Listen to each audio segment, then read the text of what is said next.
جب یہ آیات نازل ہوئی،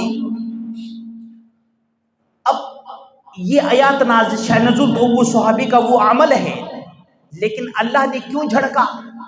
جو رب کا جتنا قریب ہوتا ہے اس کی معمولی سی لغزش بھی رب العالمین کو پسند نہیں ہے۔ اور صحابت و اکرام سارے ماشاءاللہ وہ تو مجتہدین تھے، وہ کیا تھے؟ مجتہدین تھے۔ ان کا ہر ایک عمل اجتہاد کے اوپر بنا تھا۔ ان کی غلطی بھی امت کی مسائل کا حل بنتے تھے۔ جب ان سے غلطی سرزد ہو جاتی نا تو رب العالمین اس غلطی کے اندر بھی امتی مسلمہ کے لیے بہت بڑی آسانیاں پیدا فرما دیا۔ آج تیمم ملا ہے قاری صاحب، یہ ظاہر ایک صحابی کی ایک غفلت کی وجہ سے اللہ نے آج ہمیں تیمم جیسے نعمت عطا فرمایا ہے۔ ظاہر تو وہاں اللہ کے نبی حضرت ابوبکر صدیق فرماتے میں نے اپنی بیٹی حضرت عائشہ کو جھڑکا کہ تیری وجہ سے صحابہ کرام کی نماز نکل گئی، لیکن اللہ نے اس غلطی کے اندر بھی بڑا خیر رکھا۔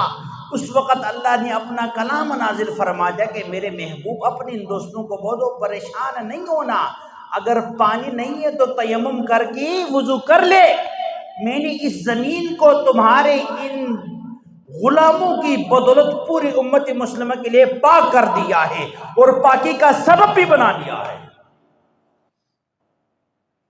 تو یہ کوئی نہ کہے دیکھو یہ قرآن کی آیات تو صحابی کی باری میں نازل ہوئی تھی۔ یاد رکھے صحابہ کرام کا مزاج یہ تھا، جو ان کو سب سے زیادہ پسند ہوتے تھے قاری صاحب اس کو اللہ کے راستے بھی خرچ فرماتے تھے۔ جب یہ آیات نازل ہوئی نا فرمایا یا ایھا الذین آمنوا انفقوا من طیبات ما کسبتم ومما اخرجنا لکم من الارض۔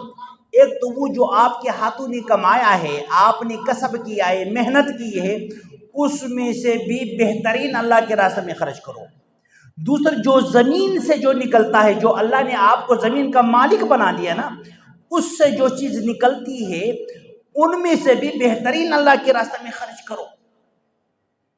اب صحابہ کرام جب یہ آیات نازل ہوئی تھے تو ایک صحابی رسول دوڑتے ہوئے اللہ کے نبی کے بارگاہ اقدس میں حاضر ہو کہا یا رسول اللہ نے تو یہ حکم دیا کہ جو تجھے سب سے پسندیدہ چیز ہو وہ میرے نام پہ خرچ کرو۔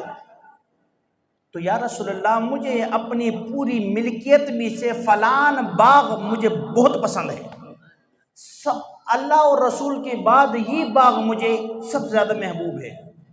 یا رسول اللہ کا حکم تو یہی ہے، تو میں اس باغ کو اللہ کے راستہ کے لیے تمام امت مسلمہ کے لیے وقف کرتا ہوں۔ صحابہ کرام کی مزاج تو یہ تھی،